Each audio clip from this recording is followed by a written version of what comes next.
瓷砖是家庭装修中的刚需主材之一，它不仅会影响整体的装修效果，而且入住后的居住体验也和它息息相关。正因如此，很多家庭都很舍得在这上面投入。但实话实说，从瓷砖选购到铺贴完工，几乎没有完全满意的。不是因为颜色材质没选对导致翻车的，就是多花了冤枉钱，当了冤大头。这一期小东就结合网友们的一些真实装修案例，给大家总结出瓷砖7不买原则，希望你看完能做到心中有数，避免踩坑。1、采光差不买深色砖。近些年，深色砖几乎成了高档装修的代名词，但现实中踩坑的不在少数，特别是所谓的高级灰，采光差的户型很难驾驭。网友反馈@77的日常生活，姐妹们，采光不好的千万不要用深灰色地砖，我家铺完肠子都悔青了，整天面对黑不隆冬的家，心情都不好了，整啥都不对劲，烦得很。网友金宝贝妈妈在店里看的深色砖，高级又大气，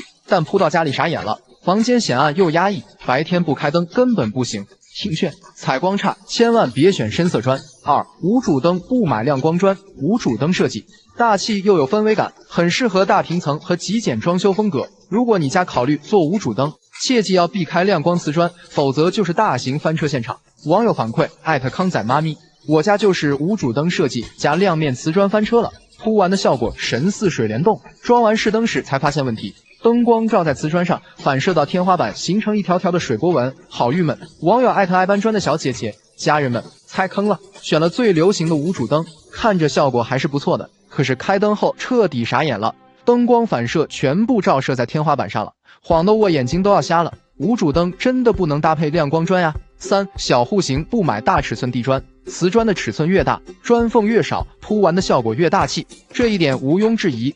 但反过来说，自身价格贵，铺贴成本高，损耗大，也是它逃不掉的弊端。因此，瓷砖尺寸一定要根据实际户型来选，特别是户型小的，盲目跟风大尺寸地砖，不仅出不来效果，还会导致多花冤枉钱。网友反馈爱上下雨天踩大坑了，全屋大板地砖通铺翻车了，选的750乘以1500的大地砖，花费了1万多块钱，铺完就这个样子。可能是我家户型小的缘故，客厅赶着都是小边条，卧室进门处切的也都是小条条，真的太丑了。铺装完后悔的房子都不想要了。网友一颗草莓，小户型真的不适合铺大尺寸地砖，钱没少花不说，效果还不尽人意。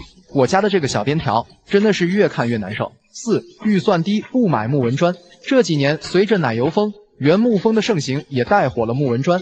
突出的优点就是耐造、易打理，同时还有木地板的温馨效果。但市面上价格太低的木纹砖几乎都有平整度不过关的通病，不是两边凹就是中间翘。此外，一般还要搭配哑光美缝剂或者环氧彩砂才能出效果，因此预算不高的就别强上木纹砖了。网友反馈茉莉莉的家31块的木纹砖翻车了，客厅好几处边角不平，好担心后期磕碰。我家瓦工断续铺了1个来月，结果还是这样，找他返工就说是砖的质量问题，他也没办法，真的好无奈。网友小田不天，当初不懂，我家这个木纹砖是圆边的，圆边就是不平的，但价格便宜，铺完就是缝隙大小不一，高低不平，师傅也说是瓷砖的问题，都铺完了，再说什么也没用了。5、仿大理石砖不买单板面或非连纹砖。什么是仿大理石砖？说简单一点，就是模仿天然大理石纹理的瓷砖，其特点是纹理自然且大气逼真。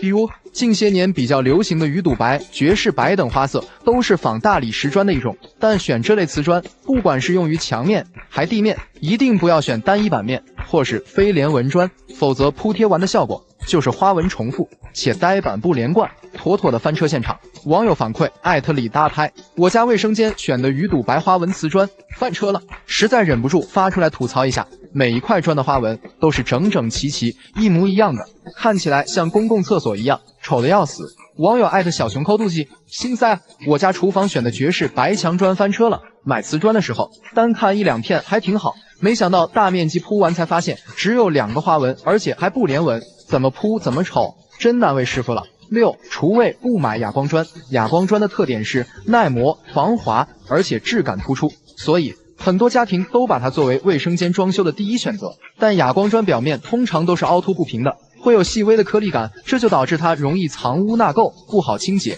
因此，如果你是有洁癖的人群，要慎选哑光砖。网友反馈可不可格。我家卫生间就哑光砖，天天拖地，它也很脏，有一点水渍就看得特别明显，真的烦死了。网友艾特鲜芋血评了，哑光砖好看是好看，但真的是巨难打理，但凡有一点脏，遇上水就是一片狼藉，真的很头疼。奉劝大家千万别装哑光砖。7. 再省钱也不买杂牌砖，千万不要相信网上一些为了流量的装修博主说什么瓷砖没必要买品牌的，没必要买贵的这类的鬼话。事实上，杂牌瓷砖之所谓没能成为品牌，就是因为产品品控和质量均不达标，比如瓷砖的平整度、抗污性、渗色率以及色差这些硬性指标。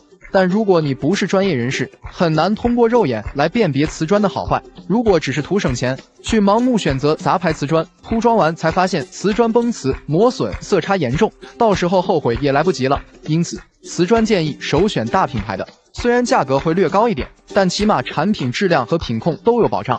这也大大减少了踩坑的几率。结合上面的瓷砖7不买原则的避坑点，最后再来给大家做一下全面总结。采光差的不买深色砖，建议选浅色或中性色；无主灯不买亮光砖，建议选柔光或哑光砖；小户型不买大尺寸地砖，建议首选800×800常规尺寸；预算低不买木纹砖，实在喜欢也建议选择品牌或大厂的砖；仿大理石砖不买单板面或非连纹砖，建议选择至少4至6个板面的；厨卫不买哑光砖，建议选择更易打理的亮光防滑砖；再省钱不买杂牌砖，建议选择品牌瓷砖，质量可靠，售后有保障。好了，以上就是关于选购瓷砖的全部内容了，希望对您在挑选瓷时有所帮助。为什么不建议做全屋瓷砖上墙？我家也跟风装了，入住3年后苦不堪言，现在真的很想拆掉重装。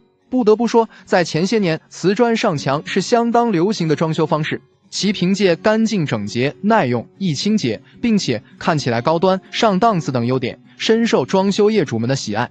但是大家发现没有，现在大部分家庭装修几乎很少人会选择这种装修方式了，甚至之前选择瓷砖上墙的人，入住几年以后也基本都后悔了。近2年，我身边很多朋友家装修，普遍只选择在卫生间和厨房墙面贴瓷砖，主要考虑卫生好打理。除了这2个地方外，其他区域，比如说客厅、餐厅，甚至包括阳台，都不会选择瓷砖上墙了。为什么曾红极一时的瓷砖上墙会跌下神坛，不受待见了？在我看来，瓷砖上墙有4大缺陷，不可避免。看看我说的对不？1. 成本太高，近几年钱不好挣了，这一点相信很多人会感同身受。生意难做，工作难找，自然在房子装修上就选择节约预算，能省则省。众所周知，瓷砖价格本身就不便宜，并且贴砖用到的沙子、水泥也不少。有些人为了追求美观，还会选择大尺寸瓷砖，施工还会用到瓷砖胶。更重要的是，它这个人工费也是出奇的高。像我家之前的房子，100平左右的面积，全屋瓷砖人工费就花了2万块，这还不算后期做瓷砖美缝的费用。可想而知，瓷砖上墙会增加高额的成本，这一点毋庸置疑。此外，瓷砖铺贴上墙对技术要求还很高，费时费力不说，如果贴砖师傅不用心，施工时偷工减料，成功后会出现墙砖空鼓、缝隙过大、裂缝等情况，反而起到不好的效果。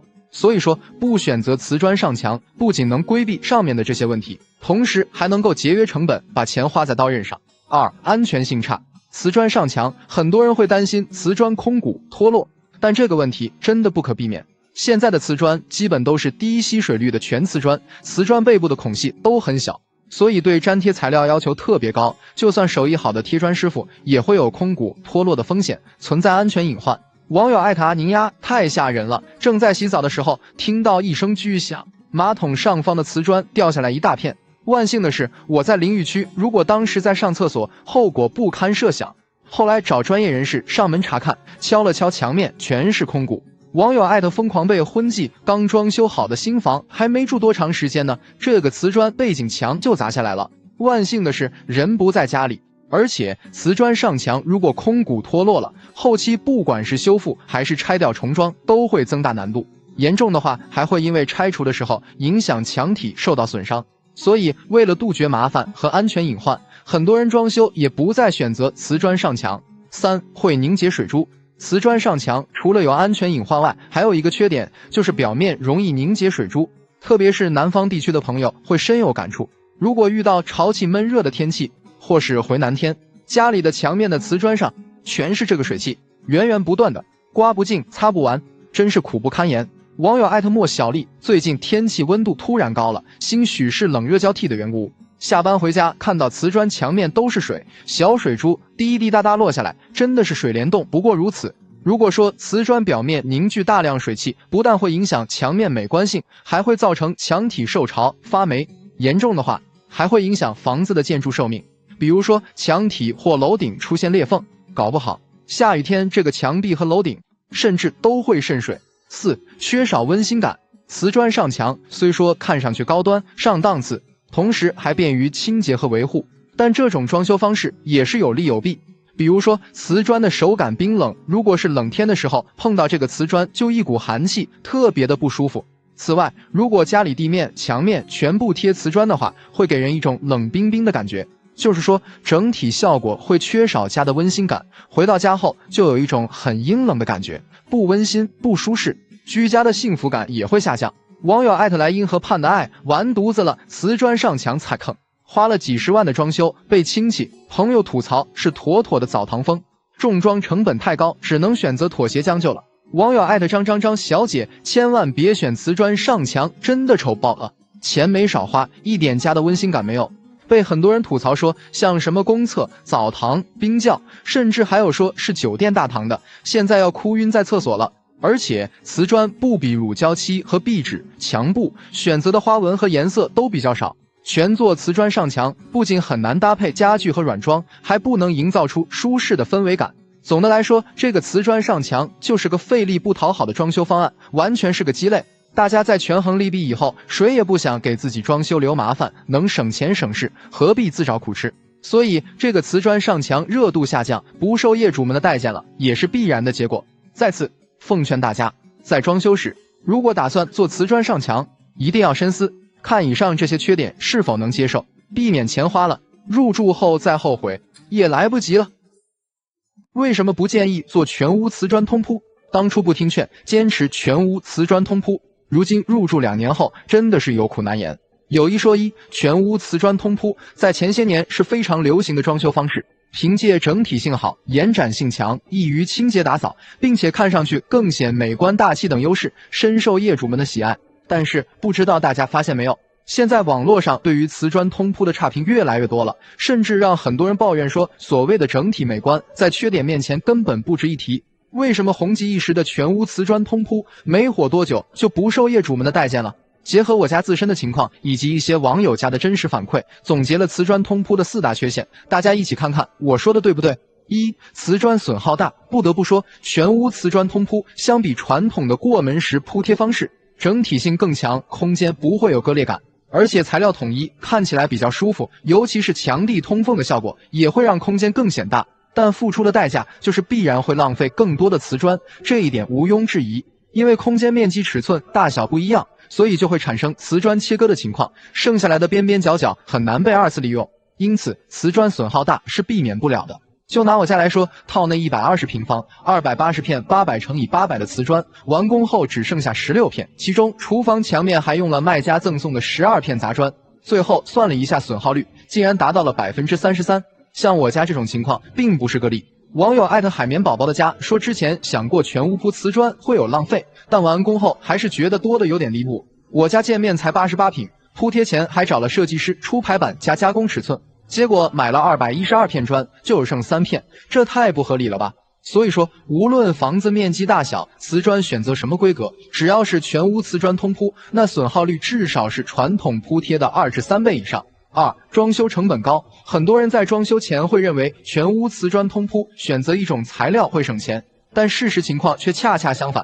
要知道，全屋瓷砖通铺往往选择大尺寸瓷砖才能达到通透大气的效果，这个瓷砖价格本身就不低，施工中还需要水泥、沙子等其他材料，此外就是额外的人工费也是出奇的高。因为大尺寸瓷砖铺贴它需要技术，特别是瓷砖上墙、墙地对缝等工艺，如果铺贴不好，不仅会影响整体美观性，还会带来瓷砖空鼓、高低不平等问题。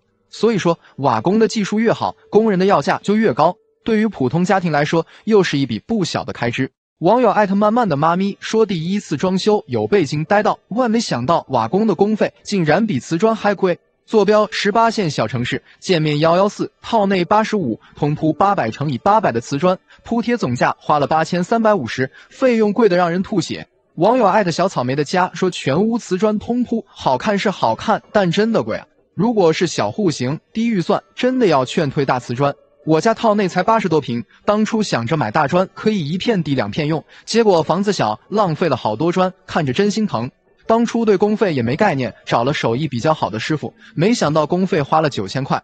3. 效果达不到预期，即使你花了很高的装修成本和人工预算，全屋瓷砖通铺完工后的效果也很难做到100%满意。网上大家对于瓷砖通铺效果吐槽抱怨最大的一点就是达不到原本的预期。像我家之前的房子选择的是750×1500的大砖通铺，虽说在铺贴前做了精心排版，但在客餐厅位置还是出现了不同程度的小边条情况，就是大家常说的老鼠尾，看上去显得十分碍眼。此外，还有一部分业主经历了假通铺、墙壁没对缝、砖缝大小不一等等不同程度的翻车情况。网友艾特可爱捕手小夏说，看看我家瓷砖通铺的效果后，你就知道钉工有多重要了。贴砖前已经明确和师傅说要通铺了，结果厨房和客厅之间还是被师傅用瓷砖切割了过门石。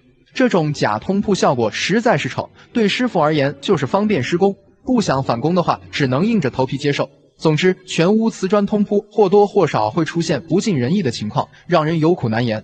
4. 缺少温馨感，通铺瓷砖，全屋选择一种材料，确实更利于后期卫生的清洁与打理。但这种装修方式有一个最大的弊端，就是很难营造出家的温馨和氛围感。众所周知，瓷砖自身的光亮效果会给人一种冷冰冰的感觉。如果家里的卧室、客餐厅，包括厨房、卫生间都选择瓷砖，会过于单调和冰冷。尤其是冬天，一回到家后就好似走进了大冰窖，让人感觉很阴冷。进到卧室休息，也没有家的温馨和舒适感。网友艾特西西女士说，全屋通铺瓷砖，肠子悔青。当初装得太仓促，很多问题没计划好，盲目跟风，结果入住后后悔。卧室真的不该贴瓷砖，这个冷冰冰的地面属实一股凄凉。网友艾特杨妈说，全屋瓷砖是我家装修踩的最大的坑，钱没少花不说，还显得房间冷冰冰的不够温暖。想砸了重装，但又心疼钱，不砸吧，还实在不想住。在我看来，家里的卧室、书房、儿童房这些区域更适配木地板，相比于瓷砖，更能营造出让人放松和温馨的舒适感。总的来说，虽然全屋通铺瓷砖整体性好，看上去美观大气，也便于卫生清洁，但选择这种装修方式的缺点也不少，比如说装修成本的增高、施工难度加大、效果很难达到预期等，而且还会缺少家的温馨和舒适感。所以说，奉劝大家在装修前还是要根据自家实际情况去选择，切勿盲目跟风，否则后悔的代价只能是自己买单。以前很流行，如今却被嫌弃的不行的9个网红装修设计，听我句劝，别再盲目跟风了。这些所谓的网红设计，时尚的周期都很短，就跟寒暑假一样，也许你今年刚装完，明年就过时了，踩了坑不说，还白白花了冤枉钱。一门到顶柜门，衣柜做一门到顶确实简洁大气，但柜门超过2.4米，谁也不敢保证后期不变形，别天真的以为加了柜门拉直器就万事大吉了。实话告诉你，只要是加高柜门，不论质量好坏都会变形，只是时间早晚的问题。听句劝，就做成分段式柜门，颜值也不差，关键没有后期变形隐患。2. 通铺柔光砖，柔光瓷砖确实很美，但没钱你别硬上，这玩意买不好，后期很容易翻车。这么说吧，75×150的怎么也不能低于80元一片，而且要选天鹅绒或是肌肤釉的。现实中踩坑的都是因为图便宜，买了30-41片的柔抛砖，这种砖不但不耐脏，而且还渗污，后期拖地都一股鱼腥味。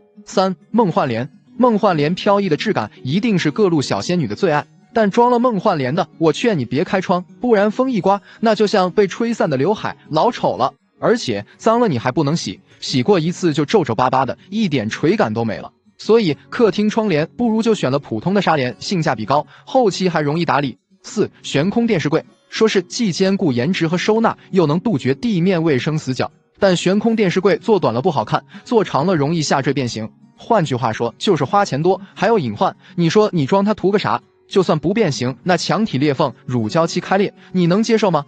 不如选个落地柜靠谱，清洁卫生也方便，还没有承重隐患。5. 卧室装风管机，在卧室装风管机的一定是被设计师给忽悠了。这玩意噪音大，能耗高，后期维修它还麻烦，所以千万别当大冤种。如果你家是大户型，房间多，面积大，就上中央空调，装修颜值高且风感舒适。如果是普通家庭，那你最佳选择就是挂机空调，没有之一。6. 超大落地窗。一整面的大玻璃落地窗确实视野通透，颜值也长在了大众的审美上。好看是好看，但它不实用啊！关键的致命伤是有安全隐患，玻璃面越大，抗风压的能力越差。自爆的案例网上一搜一大把，而且通风也是个问题，你还必须接受夏天热、冬天冷的事实。7. 隐形踢脚线。我承认，墙面做内嵌隐形踢脚线确实不积灰，看上去也整洁利落，但要想实现瓷砖与墙面严丝合缝，只有2种方案。第一种就是墙面抠出5公分横槽，有没有安全隐患你自己琢磨。第二种，全屋墙面做冲金找平，工费1万都不止，不然就是大型的翻车现场。所以不如就选个与门同色的实木脚线，颜值不差，性价比高。8. 砌墙衣柜。看到很多网红博主都在吹卧室做砌墙衣柜，说什么没有甲醛还省钱，我真的无语。先来算一笔账，砌上2堵墙，连工带料至少就得2000块。里面的5金挂件和配件，选质量差一点的也得大几百，后期你还得装个推拉门吧？你说省不省钱？当然，如果你装个挂帘，确实省钱，但一点档次和细节都没有，所以别盲目跟风踩坑，白花钱的可是你自己。9. 集成灶。如果你家是小户型家庭，就别硬装集成灶了。我承认它的排烟效果好，功能也多，但对于面积小的厨房实在不太友好。本来厨房的地柜就没啥空间了，再去浪费地柜空间安装集成灶，后期家里的米面、粮油都往哪放呢？万一你家烟灶的位置距离共用烟道还很远，那集成的排烟管还得占据地柜一排空间，橱柜储物更不够用了，倒不如直接装个传统烟机，省钱又省心。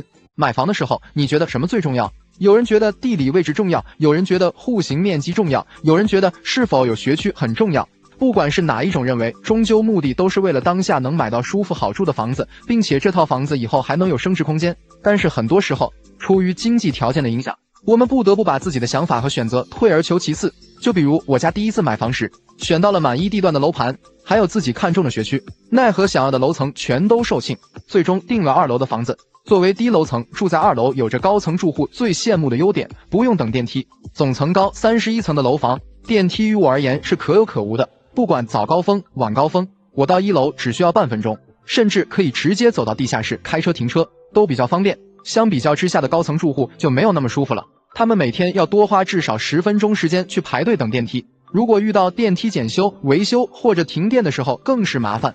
刚住进2楼的时候，我还为此庆幸过，觉得自己无奈之下的选择也还算不错。而且2楼下面还有一层，不会潮湿，又是小区最前面一排的房子，没有遮挡，所以在采光上是不错的。这也是当初决定选2楼的原因。原本以为自己选到了神仙楼层，没想到入住半年后就开始后悔了。最大的原因有2个：一，特别吵，因为房子在整个小区最前面一排，小区围墙外是一条马路，虽然不是主干道，但是每天来往的车辆也不少。尤其是到了夜间，还会有大型车辆过往，车子声音很大很吵。除了马路上的车子声音外，还有小区内的声音，比如晚上10点过后，小区内部路上还经常有人散步聊天，声音听得清清楚楚。早晨晨练的大爷大妈5、6点钟就在小区内遛弯讲话的声音也很明显，对于我这种睡眠浅的人来说，真的是一种煎熬。还有早上4、5点就开始收垃圾桶清垃圾的保洁人员，他们拉着垃圾桶在小区砖地上走的声音也让人崩溃。以前一直以为只要楼上楼下的邻居不在家里吵闹，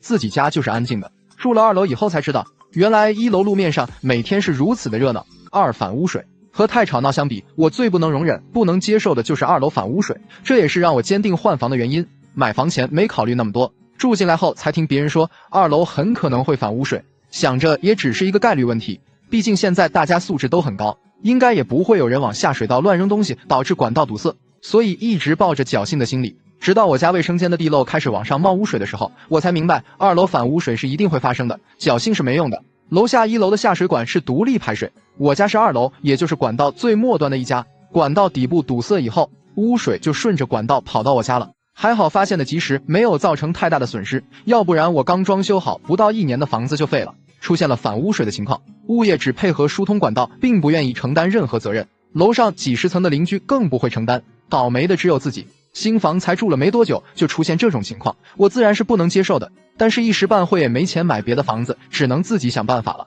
物业不允许我家改独立排水管，说会影响建筑外观，楼上邻居也不同意，说这样一来污水会反到他们家，每个人都有自己的想法。不过我还是找人给家里的下水管做了小小的改动，地漏换成了带有止逆阀的单向地漏，不影响排水的同时，让底下的水上不来。马桶和所有台盆也都装了类似的单向止逆阀，这样的操作也只是治标不治本，以后还是可能会有万一的情况出现。最好的办法就是赶紧卖掉2楼的房子，换成其他楼层。为了后期能尽快把房子卖出去，特意去房产中介处咨询了一圈，按照他们的经验，2楼的房子要想快速卖掉，只能降价。也就是说，我买房加装修的钱是不可能回本的，因为大家普遍都不太喜欢2楼，就是怕反污水。更何况我家已经出现过反污水的情况了，只会更糟。买房子的时候想着自住的同时，房价还能升值。现在好了，就因为是2楼，自己不想住，卖又不好卖，真的砸手里了，成了真正的不动产。总结，买房时但凡有的选，都建议大家不要选2楼，千万不要抱着侥幸心理，因为一旦出现万一，损失的只有自己的利益。另外，如果你已经无奈之下买了2楼，切记在装修的时候让水电工在外墙预留好溢水口，每个下水口都安装好单向止逆阀，争取把自家的隐患降到最低。经常听家里的老一辈人说以前的东西质量好耐用，我发现确实如此。以前家里的那些老物件，什么电风扇、热水器、双缸洗衣机、空调，每一件细数起来都能用个20来年。反观现在的家电，动不动就坏，尽管技术一直在迭代更新，外观也越来越好看，但质量却是差强人意。